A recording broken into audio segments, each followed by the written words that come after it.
Order in the court. Would the Accident Investigation Agency please explain the case we are examining today? Today we are investigating the crash between a car driver, Mr. Garcia, and a truck driver, Miss Wakefield. To get to the bottom of this, we will need to understand the physics behind the car crash.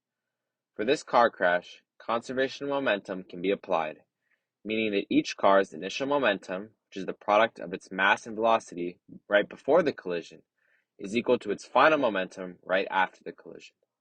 In terms of force and motion, the cars each experience some frictional force opposite the direction of their net force and motion. What calculations were you able to make from the data you had?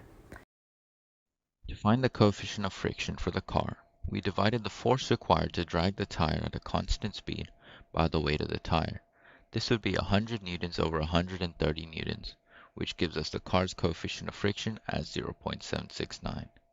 Since it is given that the truck's tires have a coefficient of friction that is only 70% of the car's tires, multiplying the car's coefficient of friction by 0.7 will get us the truck's coefficient of friction, 0.538. To find the velocities of the vehicles right after the collision, we use the kinematic equation velocity is equal to the square root of 2 times the acceleration times the displacement.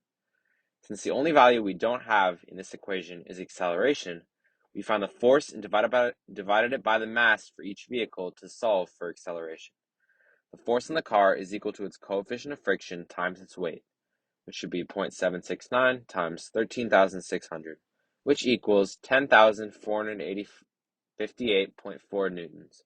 Divide this by the car's mass, which is its weight divided by gravity, and you will get the car's acceleration, which we found to be 7.536 meters per second squared.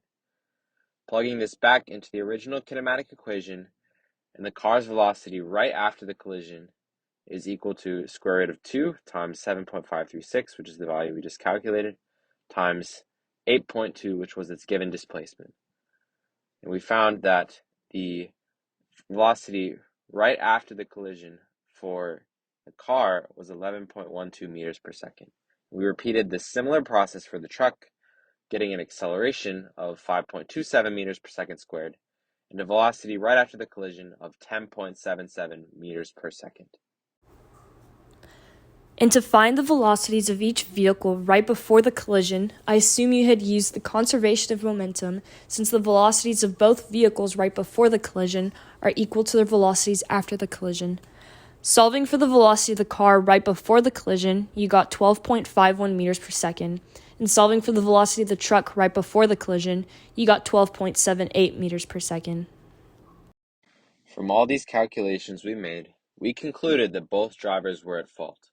If the car driver, Mr. Garcia, had made a full stop at the intersection, the maximum speed that he would have been traveling at impact would have been 8.83 meters per second, as calculated from the kinematic equation for velocity mentioned earlier.